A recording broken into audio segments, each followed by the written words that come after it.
Welcome to the Roots and Branches JJC Alumni Podcast. As the nation's first community college, JJC has been making history since 1901.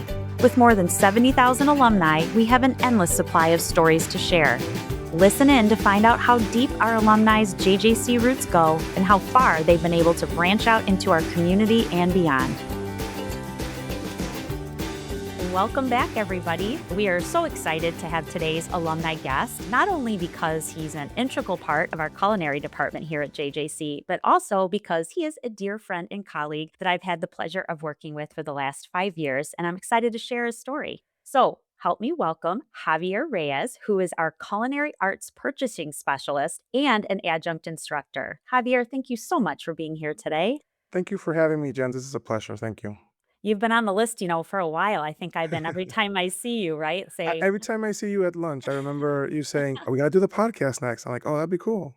we really do. And I'm so glad that we're finally getting the opportunity today because it's perfect timing. And we'll talk about why that is later. But, I wanted to tell you, Javi, that in all the time that we've known each other, I actually did not know that you started in a completely different field from culinary. And it was actually something I just learned. And I'm so excited to kind of first dive into, what it was like in that field and why you decided to change and turn to culinary. Well, I graduated in I'll say the year, even though it's a long time ago, 2002, in computer sciences with a specialty in computer program engineering, computer and systems engineering. And I did that for a good long time, and then I moved into ESL teaching a little bit. So all this, by the way, is happening in Mexico, where I actually was born and lived. And after a while, the job that I was at, the college that I was teaching at in Mexico, they were asking me, "Oh, you haven't started your master's degree?" All colleges want their teachers to continue education. And so I said, "Well, I wasn't looking at doing a master's right away." And they said, "Well, you can do it in anything you want. Doesn't have to be education or ESL, can be in anything you want." And I said, "Well, I wanted to take a little break." And then I said, "What about a 2-year program in cooking?" Because I really liked cooking. And my idea was to do the program in cooking in the United States and then go back to Mexico and open up a restaurant and teach in the morning and cook at night. It was a whole plan. It was a You had a lifetime whole ago. plan. Yeah. It was a whole plan, exactly. And so my family, my dad's family, is all here in Joliet, and they told me, "Well, JGC has a great cooking program that's very popular, very famous." I'm like, "Oh, that's perfect," because the other colleges I was looking into were private and much more expensive. I thought JJC would be great. So I started in 2012 and I just fell in love with it. I just dove right into JJC, and not just the program, but all the extracurriculars. And I was in OSA and I was in all the different programs. And I just fell in love with so much that on graduation day, well, there was a whole thing for graduation day. Oh, I was yeah. selected as student speaker, and which was a great honor. And as we were walking towards the dais, the director of my program, Chef Michael McGrill, the chair, told me that they're looking for a new purchaser for the main campus Wow. part-time position. I thought, oh, I'd be great for that. He says, I think you'd be great for that too. So he offered me the job on the spot, and then I became a lab assistant for about 3 years. And then when we moved to City Center campus for our brand new consolidated program, the position became full time, and I became a full time employee, and eventually an adjunct, like you said. And so it's been a whirlwind. And then my whole plans of going back to Mexico just fell through, and I'm here. It was fate, right? Yes, it was. When you were a student here, I was doing my due diligence of research and looking back on things because I knew that you had been chosen as the student speaker back in 2015 when you were here. And there was a really great video of you interview that was done that was circulating. And I loved getting to see you as a student at the time and your passion about being in the program. And now, City Center as it is now was not open at that point, right? It was not. It was still a work in progress. It was a project that had been a lot of delays, a lot of issues with the money and the funding. And it was an entire big project for the college, a huge project. Hmm. A big part of it, my boss, Michael McGrill, it was like his vision to have this incredible, state of the art, first world, first class program that can really stand up to any program across the country or the world. And so finally, as it was getting completed, we were getting really excited because of everything that we're seeing. And so when it opened, it was just like life changing compared to where I went to school at main campus. and Renaissance Center campus. I did class on both campuses. Yes. It's a completely different thing, and it's just we're so very proud of it. Yeah, in that video, you were talking about getting to work in the restaurant as a student, even at that time. Obviously, you weren't in what it is now for Savor and Thrive, but you were still working in the student restaurant. And you talked in that video about how much you enjoyed that experience, especially because you were in hot foods and you're just, I don't know, you could just tell in the video how much you really enjoyed being a student. I believe you also talked about an opportunity that you got to go with other students to Springfield. You guys got Oh, to, that was really cool. yeah. When it was Governor Ronner, the previous governor's first state dinner. I'm good friends and I'm family friends, but he's really a big proponent of the program. Senator Bill, that at the time, he wanted to put together like a really nice, it was a Republican governor, but he's a Democrat senator. He wanted to do this really nice start of the beginning of the governor's time in Springfield. So they invited a bunch of us to go cook for him, and it was a great experience. We're cooking in that old building, incredible building, and being able to put out the food. It was a great way to showcase JJC and to show all the politicians in Springfield the kind of things Yeah. that community college can do for people. Well, you've been an awesome representative of that program, and getting to be student speaker was a big deal. It still is when you get to speak on behalf of the student body for graduation. What do you remember anything from that speech? Anything that that you shared? It was great. It was fantastic. The whole process was incredible. I was nominated. A lot of teachers put up students for nomination. I really did not think I was going to get it. It was just like incredible. Then I got selected, and the whole training of it and then getting ready for it. Kelly Roeder was my coach. I wrote the speech and I worked on it with her for many sessions. It was great getting to know her and getting that done. And then the day of, I was incredibly nervous. I never spoken Sure. with, I think it was like 2,000 people or something like that. It was incredible. Yes. It was still at Lewis University. I think it was the last one that they did at Lewis, or the next to the last one. And just being there, and it was just a great experience to be able to do all that.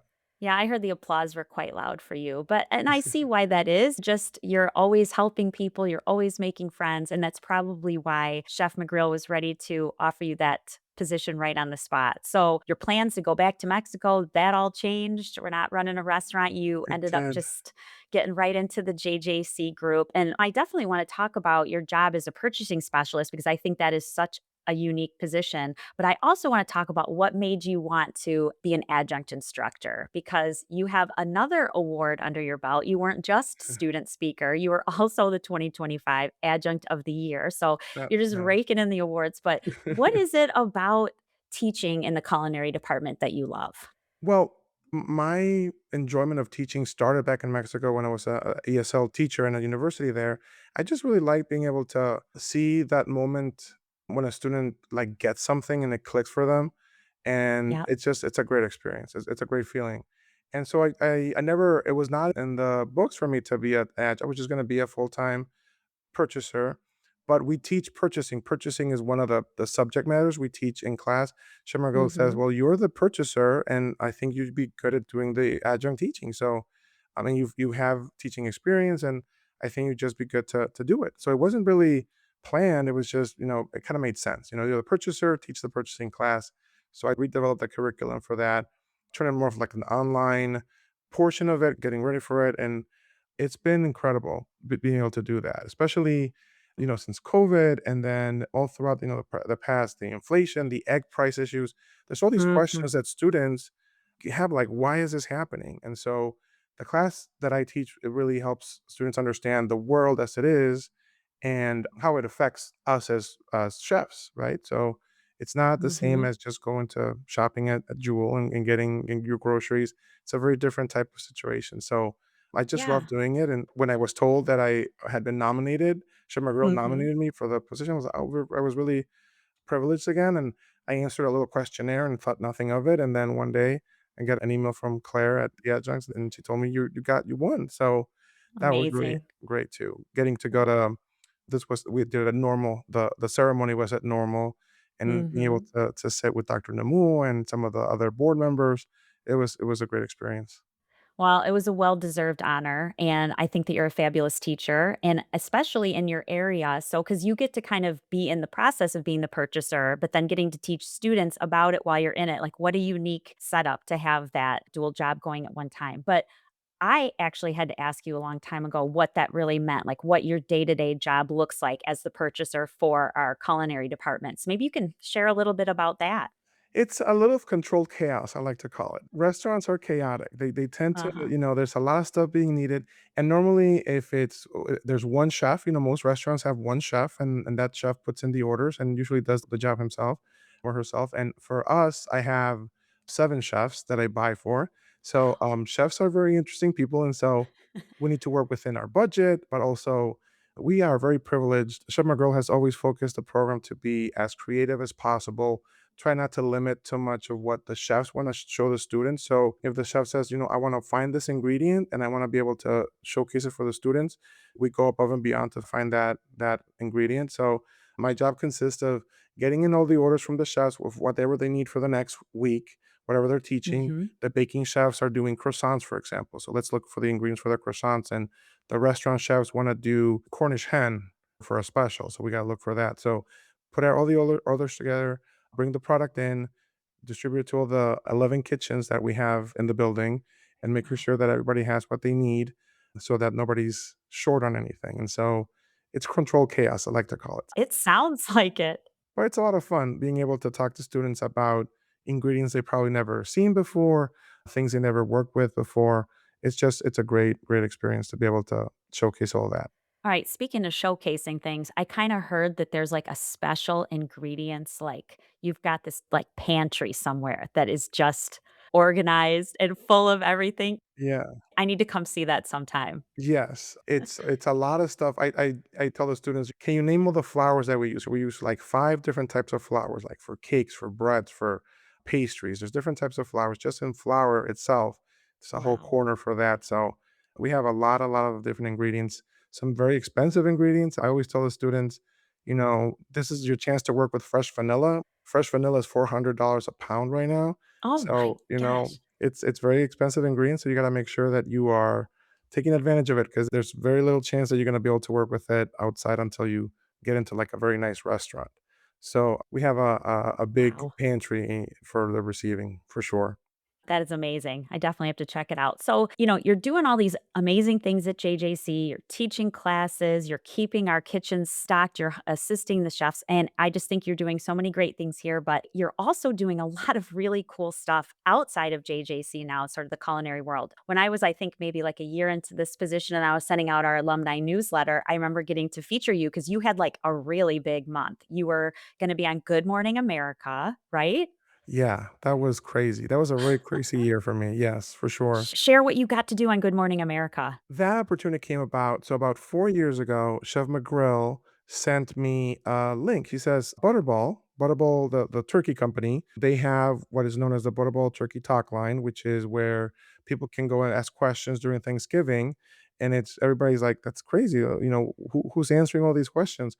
But it turns out it's about 50 chefs, educators, home economics teachers, nutritionists, all based out of Naperville, Illinois. And Wow. so they were looking for new experts. And they said, if you like talking about to people and you like teaching and that kind of thing, I thought this is Well, that's perfect for me. you. It's a Yeah. seasonal job. It's 1 month out of the year. I can do it from remotely or over the weekends. Thought it's perfect. So I applied. They interviewed me. They said perfect. So the first year I was just a regular talk line expert answering phones. It was great. Towards the end of it, they'd have a huge media team too that are in charge of doing a lot of interviews for with radio stations, TV stations, local, national. It's awesome. And towards the end, they said, because they speak Spanish, they said one of the Univision, a big national network, Yeah. is asking for somebody who speaks Spanish, and we haven't trained you yet. You're not in the media team, but would you mind doing the interview? We do some quick media training. I said sure, and so I did a very quick media training. They interviewed me. It was all remote, and they liked it enough. They said we'd like you to join the media team, where some of the people who are doing interviews. I'm like, oh, perfect. And so the Wow. next year, like, I went into that, got trained for that, did some radio interviews, and then they said, "By the way, we're doing Good Morning America this year, and we want you and your coworker Sam Wolf. She's a nutritionist. She says we want to send you to New York to do the Good Morning America." And I thought, Oh my gosh. what is going on? So it was a whirlwind experience. It was so cool. we got to go. They were so nice to us, and it was really, really great to be able to talk about turkey out Yeah. there in New York. And represent, like, our college. I mean, it was just everyone in the culinary department was so proud that you were getting on that show and gonna be out there representing. What an amazing experience. It was, and it was a real pleasure. Obviously, I can't, like, put a JJC coat on when I was out there, but, Yeah, yeah, it was great being able to represent the college and everybody who I work with. It was great. yeah. So, I need to ask this question. I've been meaning to ask you this for a long time. What is the weirdest question you got on the turkey hotline? So, personally, my weirdest question is a question that I think every one of, the experts gets it sometime at some point. So, it was a lady from New York. It was towards the end of the night. It was a night shift on Thanksgiving, and she was very upset because she had roasted her turkey and brought it out and started carving it, and she said, "There's no meat on the turkey. I don't have any meat on the turkey." And I said, "Ma'am, is there a chance you maybe roasted it upside down?" Breast side down, and so you're cutting into the back. And so there was a Oh, no. pause, and she says, "Oh, I think you're right," and then she flipped it over, and there was all the meat. So, Oh, um, no. yes, but we get tons So of that's a crazy common calls. thing, huh? It's so common that it's actually in the training, they said, "You might get a call like this." But Oh we've had my calls. I gosh. had a great call of somebody in Hawaii who wanted to cook a turkey in one island and take it to a different island, and he wanted to know how long can the turkey stay out of the oven before it's still you can eat it. We've had Oh my calls of gosh. people. One gentleman had accidentally put the oven into cleaning mode where it locks, and it started smoking, and he said, "What do I do?" And the operator said, "You gotta hang up and call 911. Your kitchen's on fire." Oh So my he was just trying to save his turkey, but we get all sorts of calls. It's a really interesting job, and it's just the greatest group of people, so I really like doing that every year. It's a lot of fun. that is awesome. I just love that. I've been dying to ask you that question, and it did not disappoint. It didn't disappoint. Now, there was one other thing. Were you a part of contributing to something in the New York Times around maybe the Yeah. same right? It was the next year. It was for an interview. They did a interview with 4 of the experts. I was one of them. And the great part about that one is that they went to everybody's home or place of work to do video shots. And with me, they came to JJC. So they Amazing. showed me we saw the ice carving room that we have down at City Center. We saw my receiving area. I was working with some fish. It was a lot of fun too. And then we didn't hear about anything. They said, "Okay, we're not gonna run it this year. We're gonna maybe run it next year." We thought it was just gone. And then somebody says it's coming out and they put it up. It's still on YouTube and it's great. It's really emotional. It's a really nice little piece. So we were really proud of that one too. How wonderful. I'll have to link that in our notes for the show so people can go back and watch that. They're really nice. The ladies that I did the piece with, really cool. That's fantastic. So I love all of this that you're doing outside of work and the opportunities that you've had. And you also get the opportunity to do a lot of fun stuff here on campus that is beyond just your classroom work and your purchasing work. You actually get to be a part of a lot of different events in the culinary program. What are some of your favorite events in culinary that you like being a part of? Well, it's always fun because all the events we put out, there's something about people who go into this program they love the hospitality. They like to be able to Yeah. treat their friends and family to great meals, and so the events that we do are awesome. So the one that we are now doing every year, we call it the Wondering Feast. It's every spring. The next one will be coming up in March 26th. Tickets will go on sale before that. So if you want tickets, you definitely want to get to it because it's a very popular event. We turned the entire building into a wandering feast where people can wander from classroom to classroom to try student made food, snacks, one bite appetizers, great dessert. And then all the money that we raise goes into the foundation, which is incredible because Yes. it has afforded a lot of students great opportunities to continue their education at JJC. So we're very, very happy to partner with the foundation all the time for these events. So that's the big event that we have now coming up that we're really happy about. Yeah, Wandering Feast is definitely one of our favorite events here in the foundation as well. I think we've even talked about it on another podcast episode just because it is a really exciting experience for people who get in. It sells out very, very quickly Oh my every gosh, year. yes.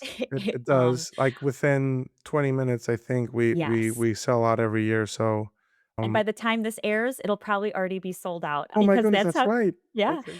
But it is going to be another spectacular event. As we said, it's an opportunity for people to just really get to experience all the great work that our culinary department does. And City Center campus is just so gorgeous and it highlights all of your beautiful kitchens and all the work our students are doing all semester. And they seem to get so into it. They absolutely love that night. I know it's so much work on all of you. And Javi, I can't even imagine the purchasing and making sure you have all the ingredients for that of a large scale event. But it's just wonderful. And yes, all the Yeah. proceeds end up going back to the culinary department and student scholarships, and I think it's just wonderful. Now, at the same time, we also have another event coming up that you sort of lead from the culinary area, and it's where you and I first got to become friends. Yes. And it's called Empty Bowls Project. We actually have something called an Empty Bowls Luncheon. And Javi, why don't you share a little bit about what that event is and what your role is? This is an awesome idea. We are always focused on service as well and community and making sure to give back as much as we can. This idea came about from the good people at the Fine Arts Department. This is an idea that's has happened in other places, but there's food insecurity, obviously, all over the country, even here in Joliet and in the college. And they figured a way to be able to help students with food insecurity is to raise funds for them, specifically for that. So the idea was the people at the Fine Arts Department will make ceramic bowls, awesome, creative, great bowls, and people can purchase a bowl and then get some soup and bread with it. Very simple idea, but it's been very popular since it started, always sells out. And so they asked us, would you like to contribute? And we were more than happy to be able to do that. Just to, a little bit of soup is not big of a deal, but it really helps the students who are in need of some extra money for groceries every month. A great way for them to be able to do that. So we're really very privileged to be able to support the Fine Arts Department and Wase, who helps run it, and the foundation who helps run it as well. So a little piece of the job here to get everything done. So it's a Yeah. great program. So I think for that one, people will still be able to buy bowls, right, when this comes out? They sure will. And in fact, if you have heard us talking about empty bowls, or if you've been someone that's joined us before, now is the time to get your tickets in for that. And you're going to want to visit jjc.edu/empty bowls. And so for a $10 donation, like Javi said, you get a handmade bowl that you get to select yourself. So all of the work that our fine arts department, Eric Werder, is doing to create these beautiful bowls all year long. They're laid out on tables. You get to choose the bowl that you get to take home. And this has become a really fun part of the event because the students who are making the bowls are really getting into it. They've been signing the bottom and making little notes so that they know it's theirs. And then they actually show up to the event to see everybody who's the one, who's picking their bowl and who's taking it home. It's really, really such a fun part, especially getting those students involved. And then Chef Javi, obviously, you are taking care of feeding us the soup and the bread from our culinary department and getting to enjoy that meal together. And so that's what you get for your $10 donation. And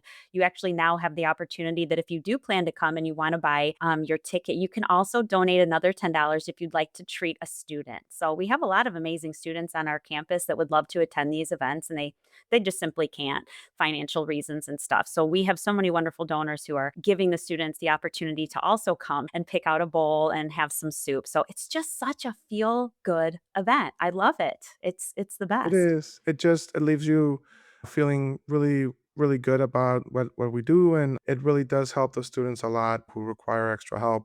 And it's just, a good time to just have a lunch with like a nice little souvenir and some nice soup. Yeah. And we do offer it at both campuses now. This will be the second year I think we do it at both campuses. So Yep. when you go to the website, make sure you select which campus is closer to you and which one you can attend. And it really will help a lot of people out. And then, get some nice soup in a bowl. And you can get Javi's signature, his autograph while you're I there. I don't I don't think I've gotten my hands on ceramics yet. I've never done that before, and I'm not that creative when it comes to, like, fine arts, stuff like that, but it's always impressive what they do. It's really cool. It really is so awesome.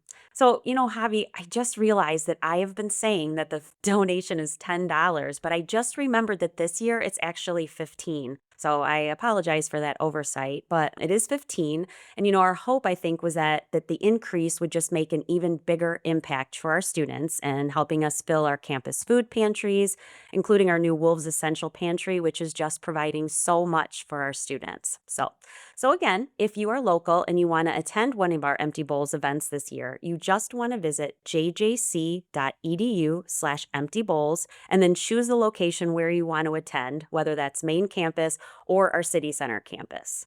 Well, Javi, it's been so much fun having you on this episode. But before we go, I always want to give our guests the opportunity to share some advice for future wolves. And since you came to JJC after a career change and a big move to follow your passion for cooking, what would you say your advice is to students who may be in your situation? I think, Jen, that's probably my message. The way your life is taking you, the plans that you make might not be the plans that you end up with. So never be afraid to say yes to something. Take every opportunity. It can get you on Good Morning America. Just keep going with it. And as long as you're open to possibilities and what this can take you, JGC will offer you a lot of opportunities no matter what you're looking for. So come on in and don't be afraid about it. Very well said. So thank you again, Javi. I loved being able to share your story and your accomplishments. And it's just always fun to talk to a friend on the podcast. So thank you so much for being here. Of course, Jen. Thank you so very much for having me. And to all of our listeners, thanks so much for being here. And we hope you'll tune in next month. Thank you for joining us for this episode of Roots and Branches JJC Alumni Podcast. For more episodes, information, foundation events, and ways to give or get involved, visit jjc.edu/alumni.